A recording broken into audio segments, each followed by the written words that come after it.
బంగ్లాదేశ్లో అమెరికా ఏం చేసింది? భారత అనుకూల ప్రభుత్వాన్ని దించింది, చైనా అనుకూల ప్రభుత్వాన్ని నెత్తిన పెట్టుకుంది.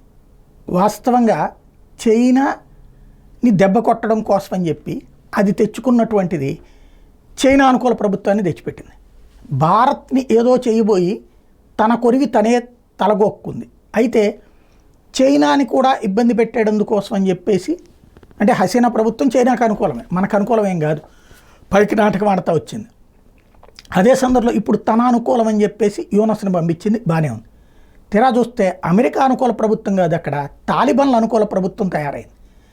ఏకంగా ఒక మహిళా టూరిస్ట్, అమెరికన్ టూరిస్ట్ రిక్షాలో వెళ్తుంటే హిజాబ్ ధరించలేదని ఆమె మీద దాడి చేసినటువంటి సంఘటన వీడియోలు వాళ్లే తీసి, ఈ తాలిబాన్ గ్యాంగే తీసి వైరల్ చేస్తున్నటువంటి పరిస్థితి. మరొక వైపున ఒక యాక్ట్రెస్ కేక్ కట్ చేసినందుకు గాను ఆ అమ్మాయిని వెంటపడి కొట్టినటువంటి సంఘటనలు. ఇట్లా క్రమంగా చూస్తే ఆఫ్ఘనిస్తాన్లో తాలిబాన్లు ప్రభుత్వాన్ని ఏర్పాటు చేసిన తొలినాళ్లలో మహిళల మీద జరిగిన దాడులు ఇప్పుడు చివరికి మహిళలందరూ ఇంటికే పరిమితం అయ్యాక వదిలేశారు.